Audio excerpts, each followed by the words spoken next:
मार्गशीर्षचे गुरुवार चालू आहेत. घरामध्ये फळं तर आपल्याला अवेलेबल होऊन जातात. तर त्याच फळांपासून आज आपण फ्रूट सलाड बनवूया. सर्वप्रथम 1 लिटर दूध तापवून घेतलंय. यामध्ये थोडा पिवळा कलर आपण ऍड करतोय. 2 चमचे इथे मी कॉर्नफ्लॉर घेतलंय. आता याच्यामध्ये पाणी घालून एक घोळ तयार करून घेऊया. बनवलेल्या घोळमध्ये 2 थेंब आपल्याला व्हॅनिला इसेन्स घालून घ्यायचं.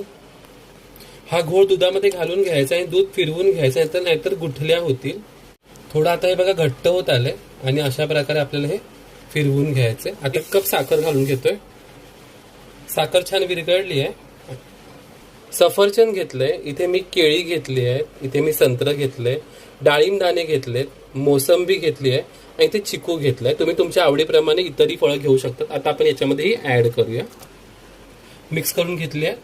आता हे अर्धा तास तरी फ्रीजमध्ये थंड करून घ्यायचंय आणि अशा प्रकारे आपलं फ्रूट सलाड बनून तयार आहे. रेसिपी आवडल्यास लाईक, शेअर, सबस्क्राईब. धन्यवाद.